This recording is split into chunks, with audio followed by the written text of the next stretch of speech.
So I'm curious, is there a point where things become too coincidental to be considered a coincidence? So, first we had the fires in Maui, and regardless of what you believe was the cause of those fires, one thing that has come out is that Maui is set to be the first smart island. Well, now we have fires burning in Kelowna, and what do we see here? Kelowna was Canada's first 5G smart city. The smart city was installed in 2020, and since then, they've been working hard on smart, intelligent initiatives. And now we've got the city of Kelowna saying that actually they're not only a smart city, but they want to move from a smart city to an intelligent city. And here you can see they say, while smart cities focus on technology to improve the way that cities operate, an intelligent city is a municipality that focuses on finding collaborative and innovative solutions to complex and shared community problems, often with the aid of technology. So, what are the odds that we have two fires in two places within a week's time? And both of these places have initiatives to become smart, intelligent cities, governed and ran by AI. It is literally the implementation of 15-minute cities, Agenda 2030, the Great Reset, whatever you want to call it. A new chapter of development is beginning in Jamaica. For the first time in generations, a completely new city is being planned from the ground up. This project signals an intention to reshape the island's future, creating a modern urban center built with vision, planning, and purpose. The announcement of a new city is more than just another construction plan. It represents a strategic shift in how national growth will be managed. For decades, Kingston and the corporate area have carried the weight of government, commerce, and population. That concentration has caused overcrowding, traffic issues, housing pressures, and stretched infrastructure. By creating a new urban hub, Jamaica is taking steps to ease those pressures, while also opening new avenues for investment and opportunity. This city is set to become a model of modern planning. Instead of growing in an unstructured way like older towns, every section of the development will be carefully mapped out. Commercial districts will have space for offices, banking, technology, and retail. Residential areas will be designed with proper zoning and utilities in place from the very beginning. Parks, public spaces, and green areas will be part of the plan, ensuring the city grows with balance. All right, y'all, we back with another video. Y'all know how we do. Always pushing help, helping to better understand itself. So check this out. In this video, y'all see that it's a conspiracy to make Jamaica like another smart city. The same thing they did to Hawaii, Canada, and California. Okay, they did a little bit over there in California. They wanted to make another smart city. And this is the same thing that's happening to Jamaica. Okay. And it's already proof that it's a lot of foreigners that's owning the land there. And I think it was good business for them to do this because it can sell. People will be willing to sell their property, because times is hard. And this is a strategy that's been done since the beginning of time, but it's modern day now. So we think, oh, it's a tragedy. But it's proof that the city was already planning on making it a smart city. Now, that we know that, I looked up some stats on, the Hurricane Katrina, which $125 billion in damages. Yeah, Hurricane Matthew, which was Haiti, that was 15 billion in damages. Then you got Hurricane Melissa in Jamaica, that's about 67 billion in damages. And they said the cost that it was going to cost to build Jamaica was around 5 billion. That was their estimate that it was going to cost for this. So it just seems fishy to me. It smells weird. I want to know what y'all think in the comment section. But check out, it was a conspiracy just like they did with New Orleans, Haiti. Yeah, and true. Haiti. You see a lot of people from the Caribbean talking about it and basically, you know, sending out their prayers and sending out their best wishes and everything like that. However, I recall a time when it was just Haiti that was going through all of these type of things, and there weren't so many kind wishes. In fact, there were people stating that we deserve this because we're cursed, that is because of voodoo. Ironically, you've always understood the concept behind a natural disaster. You understood when it was Puerto Rico. You understood. You understand if it's DR. You understand if it's Jamaica. You understand, but when it's Haiti, no, it's cursed. It's because they do voodoo. That's what came out of your mouths. But now all of a sudden it's all of the Caribbean needs to band together as one. Where was that energy when it was for us? Man, I don't care who get mad at this video. Haitians should be able to voice their concerns too. And that's a valid point. Whenever it's Puerto Rico, everybody understands.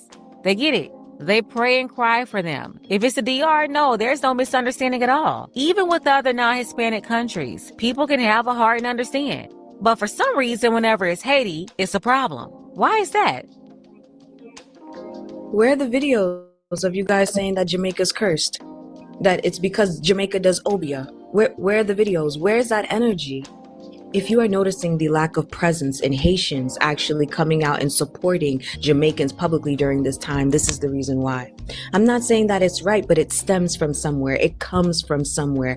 Us Haitians wanting to distance ourselves from Jamaica, it comes from this. Because when it was Haitians, Jamaicans were laughing at us, saying that we deserved everything that we had coming because we were cursed, because we did voodoo. So just earlier this year, Jamaican refugees were seeking asylum in Jamaica. And you know what Jamaicans were saying? Get these Haitians out of our country. Get them out of our country. They're going to come over here and bring their gang stuff. They're going to come over here and bring their voodoo. Get them out of our country. That's what Jamaicans were saying. This is the country that is the closest in proximity to Haiti outside of DR. You understand?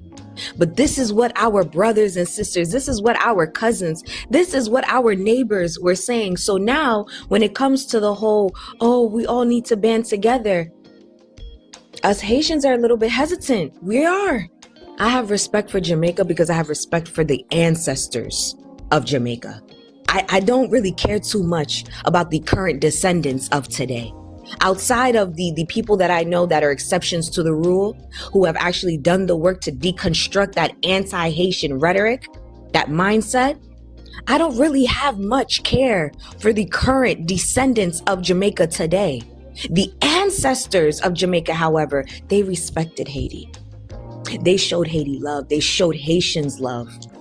They were true allies to Haitians. The Jamaicans of today, And what's even crazier to me is even though Haiti doesn't have much right now, we have the experience of being hit by catastrophic natural disasters, meaning we have the advice to be able to give to Jamaica right now.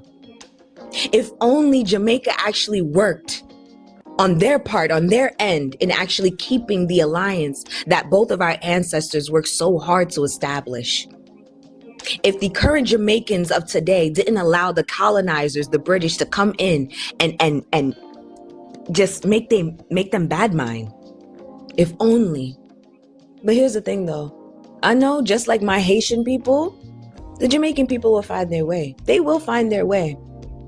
They will. It's just, I know for a fact we both would have been able to find our way a lot faster if we were able to be united. But until that mindset, that anti-Haitian xenophobia that you have, that runs rampant in the country of Jamaica, until that actually dies, it's never going to happen. It's never going to be one big Caribbean, okay? So go ahead and just say, pray for Jamaica, because I know that's really what you want to say. You really just want to say, pray for Jamaica. So do that. It's okay. Haitian people will be fine, like we always are. I'm happy that you're finally starting to see things. Show of hands, and you could just put it in the comments. How many of you Jamaicans believe that this natural disaster was in fact a natural disaster? How many of you actually believe that this was man-made? I believe that it was man-made. And if you do too, let's really talk about it. And while we discuss this, let's also talk about how the earthquake that hit Haiti, it was also man-made. Now, if you don't know what's going on in Jamaica, right? Before the devastation that took place because of Hurricane Melissa, you would understand that there's a big problem with Jamaicans and actually having ownership as far as land and actually being able to acquire, have access to the enjoyments of their country. It's being bought up by all of these white corporations so that they can build hotels, build Airbnbs, basically lock off all of these parts of their country to sell it for profit. You understand? Unfortunately, Jamaica's beautiful ability in making people feel like they're home when they come and visit have these motherfuckers now wanting to actually claim their fucking home. But the issue is it was not happening fast enough for them. It was not happening fast enough for them. But when you have situations like this, after devastation like this takes place, it speeds everything along. You want to know why? People lost their homes. There are people that lost everything, okay? You have towns that have been completely flattened, all right? These people already are not in a position where they can easily replace all that they lost. All right. It's not even just them losing their belongings. They lost the home as well.